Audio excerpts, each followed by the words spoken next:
మీరు murder case చాలా కూడుకున్నది. ఏకంగా భారతదేశం మొత్తం కూడా ఇటువంటి విషయంలో ఏం జరుగుతుందో ఆసక్తిగా ఎదురు చూస్తోంది. ఎందుకంటే ఆ వ్యక్తి తన భార్యని చంపినట్టుగా ఒప్పుకున్నాడు.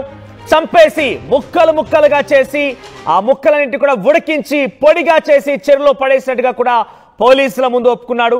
ఈ ఘటన జరిగి కూడా సుమారుగా వారం రోజుల పైబడి కావస్తోంది. భార్యని చంపేయడం, ఆ తర్వాత కుక్కర్లో పెట్టి ఆ మాంసాన్ని మొత్తం ఉడికించడం, ఆ తర్వాత పొడిగా చేసి చెరువులో పడేయడం, ఆ తర్వాత పోలీసుల దగ్గరికి వచ్చి తన భార్య మిస్ అయిందన్నట్టుగా ఆ భార్య తల్లిదండ్రులతో అంటే అత్తమామతో కలిసి పోలీస్ కంప్లైంట్ ఇవ్వడం, ఆ తర్వాత పోలీస్ స్థాయిలో ఇన్వెస్టిగేషన్ చేసిన తర్వాత ఆ వ్యక్తి భర్త అన్ని విషయాలు చెప్పడం. భర్త పేరు గురుమూర్తి, యొక్క మాజీ జవాన్ కూడా ఆయన.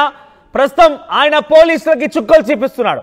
అంతా ఒప్పుకుంటున్నాడు, నా భార్య నేనే చంపేశాను, ఆ శవాన్ని మొత్తం కూడా ముక్కలు ముక్కలుగా చేసేసాను, కుక్కర్లో పెట్టి ఉడికించేశాను, మాంసాన్ని బొక్కల్ని వేరుగా చేసేసాను, వాటన్నిటిని పొడిగా చేసి ప్లాస్టిక్ కవర్లో ముద్ద కట్టుకొని తిరిగి చందన చెరువులో నేను అక్కడ పడేశానని కూడా చెప్తున్నాడు. ఇవన్నీ చాలా పక్కాగా చెప్తున్నాడు. కానీ పోలీసులకు ఏ ఒక్క ఆధారం కూడా లభించడం లేదు. కనీసం ఇంత పెద్ద మొత్తంలో మనిషిని చంపేసి ముక్కలు ముక్కలుగా చేసేసి ఆ ముక్కలన్నింటినీ తీసుకెళ్లి చెరువులో పడేసినా కూడా పోలీసులకి ఏ మాత్రం ఆధారం వదలకుండా, ఏ మాత్రం ఒక ప్రూఫ్ కూడా వదలకుండా చాలా చాకచక్యంగా వ్యవహరించాడు ఆ భర్త.